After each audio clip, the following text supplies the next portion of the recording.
चलते हुए बीजेपी पश्चिम बंगाल के विकास को भी गति देगी। साथियों, पश्चिम बंगाल का सामर्थ्य बहुत बड़ा है। यहां बड़ी बड़ी नदियां हैं, बहुत बड़ी कोस्टलाइन है, यहां उपजाऊ जमीन है।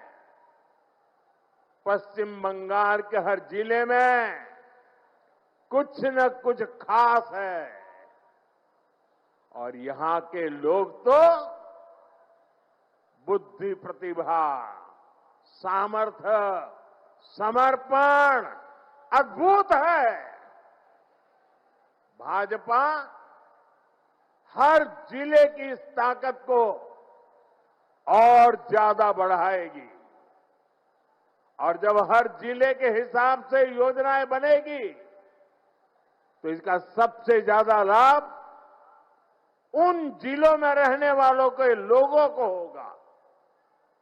जैसे यहां की धनिया खाली साड़ी है, यहां का जूट है, हैंडलूम से जुड़े अन्य प्रोडक्ट है। पीढ़ियों से लोग इस काम से जुड़े हैं। BJP one district one product scheme के तहत हर जिले के ऐसे प्रोडक्ट को प्रोत्साहन देगी। भाजपा सरकार बनाते ही प्लास्टिक को लेकर ठोस नीति बनाएगी और जूट की पैकेजिंग को और बढ़ावा देगी। इससे यहां के जूट उद्योग को और बल मिलेगा। साथियों, हुगली में बहुत बड़ी मात्रा में आलू और प्याज की खेती होती है। अन्य सब्जियां भी उगाई जाती है।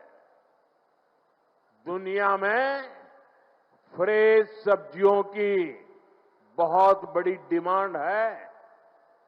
साथ ही पैकेज सब्जियां के लिए भी दुनिया में बहुत बड़ा मार्केट है।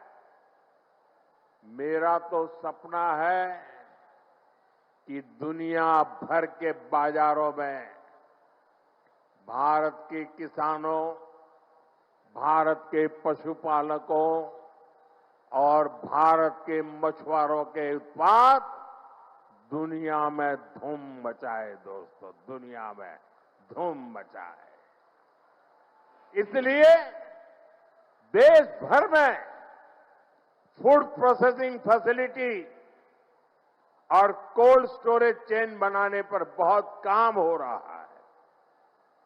यहां बनने वाली भाजपा सरकार इस काम को भी तेज गति से आगे बढ़ाएगी और ये मोदी की गारंटी है। साथियों,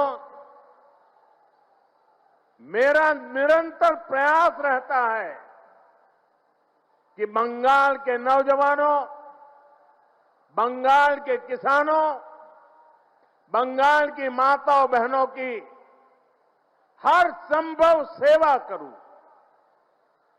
लेकिन यहां की टीएमसी सरकार केंद्र सरकार की योजनाओं को आप तक ठीक से पहुंचने ही नहीं देती। अरे भाई, अगर इनको मोदी से परेशानी है, ये तो मैं समझ सकता हूं। इनको बीजेपी से दुश्मनी है, ये भी समझ में आता है। लेकिन टीएमसी तो बंगाल के लोगों से अपनी दुश्मनी निकाल रही है। टीएमसी यहां के नौजवानों, यहां की माताओं बहनों, यहां के किसानों से दुश्मनी ठाने हुए हैं। साथियों, बंगाल के मछुआरों से टीएमसी कैसे अपनी दुश्मनी निकाल रही है, इसका मैं आपको एक उदाहरण देता हूं। बंगाल में लाखों परिवार मछली के काम से जुड़े हुए हैं। यहां से अभी जितनी मछली एक्सपोर्ट होती है, उससे कहीं अधिक संभावनाएं बंगाल में है। बंगाल के फिशरमैन में वो ताकत है। इसके लिए जरूरी है कि मेरे मछुआरे भाई बहनों को मदद मिले, मेरे मछुआरे भाई बहनों को बेहतर टेक्नोलॉजी मिले। इसी सोच के साथ देश भर के मछुआरों की मदद के लिए केंद्र सरकार ने एक डिजिटल प्लेटफॉर्म बनाया। इस डिजिटल प्लेटफॉर्म पर देश भर की राज्य सरकारें अपने यहां के मछुआरों के नाम रजिस्टर करवा रही है। लेकिन बंगाल में इस काम पर ब्रेक लगा हुआ है। हम बंगाल की टीएमसी सरकार को बार बार चिट्ठी लिखते हैं। मुख्यमंत्री जी चिट्ठी नहीं पढ़ती है, लेकिन अफसरों को तो पढ़ने दो। लेकिन टीएमसी सरकार यहां के मछुआरों के रजिस्ट्रेशन में बिल्कुल सहयोग नहीं कर रही है। इससे बंगाल के मछुआरों को पीएम मत्स्य संपदा योजना जैसी केंद्र की स्कीम का फायदा नहीं मिल पा रहा है। साथियों, टीएमसी बंगाल के नौजवानों के भविष्य के साथ भी खेल खेल रही है। पूरे देश में हजारों आधुनिक पीएम श्री स्कूल खोले जा रहे हैं, लेकिन टीएमसी बंगाल के बच्चों को पीएम श्री स्कूल की बेहतर शिक्षा से भी वंचित रख रही है। आप मुझे बताइए, बंगाल के बच्चों का भविष्य तबाह कर रही टीएमसी सरकार को जाना चाहिए कि नहीं जाना चाहिए? जाना चाहिए कि नहीं जाना चाहिए? ये टीएमसी को भगाना चाहिए कि नहीं भगाना चाहिए? ये टीएमसी को हटाना चाहिए कि नहीं हटाना चाहिए? बंगाल को बचाना चाहिए कि नहीं बचाना चाहिए? नौजवानों का भविष्य बनाना चाहिए कि नहीं बनाना चाहिए? माताओं बहनों को सुरक्षा देनी चाहिए कि नहीं देनी चाहिए?